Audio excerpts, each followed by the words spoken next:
Hello everyone. Can India become the next China? Well, India has no intention to become like China, but this question is used to examine the possibilities, the manufacturing possibilities of India. Because today we know that China is called the world's factory. A lot of manufacturing is done in China, and due to which China is the second largest GDP in the world. So now let's compare the manufacturing in India versus the China. So there is a lot of disparity between them. India does not stand even close, but multiple times less than China. We are doing manufacturing very less. If we talk about the similarities between the two countries, then there is civilizational similarities because both of the countries are very ancient civilizations, and also both of the countries have followed the socialist policies till till last few decades. If we talk about China, then the China opened its economy in 1979. Thereafter, there was a lot of inserts of foreign money in China, foreign investment in China in the manufacturing sector, and China slowly and gradually, not slowly, by a rate of 10%, increased its manufacturing capabilities year to year, in which it installed multiple factories, hundreds and thousands of factories of electronics, textiles, automobiles, and thereafter it became a huge giant, the world's biggest exporter of manufactured goods and the world's second largest economy. Talking about India, then India also followed the socialist policies of not opening up the economies for the foreign investors till 1991. But in 1991, when the Soviet Union collapsed and it was a great need of opening up the economy so that India can get a boost in its economy, LPG reforms were introduced, and thereafter, India also opened its gates for the foreign investors to come in and invest in India. And from then, we can see that India achieved a lot of economic success. But the economic success was in IT sector mainly. In the services sector, India expanded hugely. Today, the IT services in today the IT services contribute 8% in the Indian economy, and also India is the largest IT services exporter in the world. Majority of the companies in the US imports Indian IT services, and Indian IT services are well known because of some factors like highly skilled and English speaking workforce, highly skilled engineers in India, a lot of engineers with the cheap rates. So due to these reasons, IT sector expanded, but the thing that lagged behind was our manufacturing sector.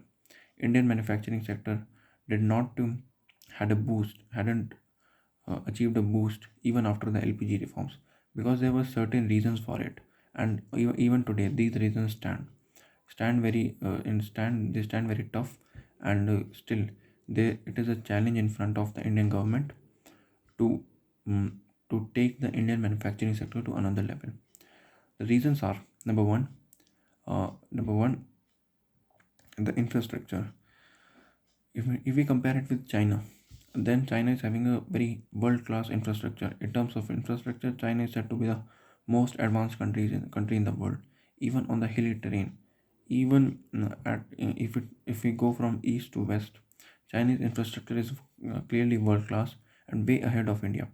That is why in the last few decades it had attracted many manufacturing companies in China, and hence the manufacturing sector arise because infrastructure plays a huge role, because the raw materials coming, the manufactured goods are going, so there must be some good ports, there must be some good highways through which highways or expressways through which the goods can be transported. So it is very crucial, but in India we have lacked a lot. Even today we can see that although some expressways are being made by the government, but we are still lacking. Many of the foreign companies refuse to invest and set up their factories in India because of lack of infrastructure. So this is a thing that India should work upon. Another thing which is keeping India behind is the lack of power. India is facing a huge energy shortage. India is not catching up its demand by 10% every year, which is huge because excess energy is required for setting up of factories, because generally the setting of factories require require energy, because there are a lot of machineries involved, and directly and indirectly a lot of energy is consumed in the manufacturing process, but India lacks it. So for that, the government should really work upon the energy part by producing more and more amount of energy, and also producing energy uh, in a sustainable manner by introducing the green energy. Another factor that pushed India behind in the manufacturing sector was the government's strict socialist policies, and even today it is having Indian government is having certain strict socialist policies, which are which are ref, which are keeping India behind in terms of manufacturing sector, because we are not doing free trade agreements with the different countries at a higher pace as China is doing. India is in talks with the European Union. India is in talks with USA, but that is an elephant nature. We should do things fast, and if fastly and more efficiently the free trade agreements are signed by with the USA and European Union countries. So then thereafter there will be a lot of insurge of factories and uh, manufacturing units in India. And that is how we will be able to achieve the success. Also, there are some other factors also, like the corruption and the bureaucracy in India. So in India, it is very common for us, and we all understand that it is a lot of that it is a lot of trouble when someone has to open a business, or even someone has to get a voter ID card, the basic things. Then there is a lot of struggle in that, and the management of companies do not want that. That is why India is not a very attractive destination for the foreign investors even today, and a lot of corruption is there. Everyone have to um, bribe certain politicians or bureaucrats for setting up some factories. At least till now this was happening, but slowly and steadily things are changing, and we are heading towards a good direction. um, Another thing, that there is a lot of import tariffs in India, because recently Elon Musk stated that India is importing about 100% import tariff on the manufactured electric vehicles that Tesla wants to send in India and introduce in Indian market. So 100% is a great number. 100% is very high import tariff, and it clearly restrains the companies to come in India and set up their factories, because to set up the factory, one has to come the company has to come and and see that how the Indian market is reacting to the product, and that is when they can set up the factories in India. But in the initial phase only, the import tariffs are high, so the companies are not introducing even their products in India, and that is why we are having a lot of trouble to attract the companies here. But things are changing now. The Indian government, along with the state governments, are doing some really good work to expand the India's manufacturing capabilities.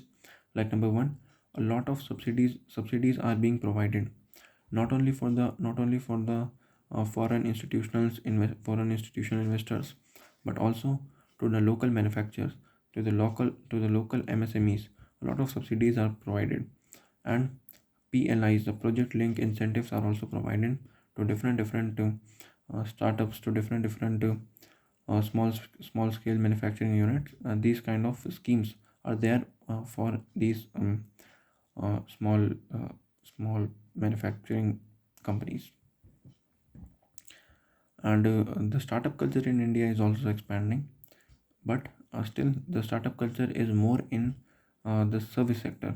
A very small proportion of the startup are in the manufacturing sector, but but as the number will increase, then the startups in manufacturing sector will also increase, and the startup culture has seen a great boom. So that is why we can say that the future is bright for Indian economy as a whole, and also in the manufacturing sector also.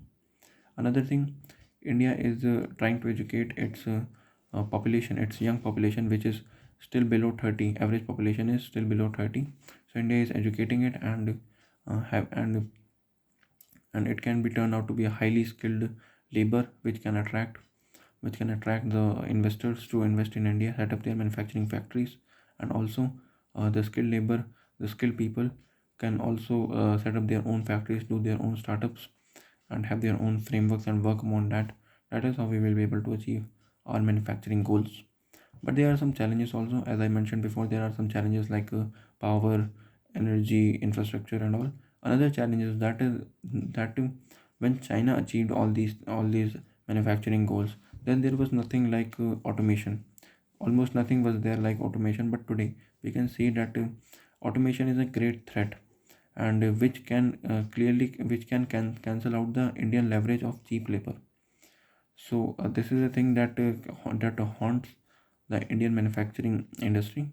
But still we have a but still I think we have a 1 or 2 decade to highly skilled or human resource. Because even today, and even in the coming 5 to 10 years, the automation will only be in the low skilled labors. In the low skilled work requirements there will be automation. But still the highly skilled labor, the highly skilled human resource will be valued everywhere. So Indian government should really spend on its education, research and development, and higher studies. That is how we will be able to have a good labor, have a good human resource, which can be used to really expand India's manufacturing capabilities. Thank you very much.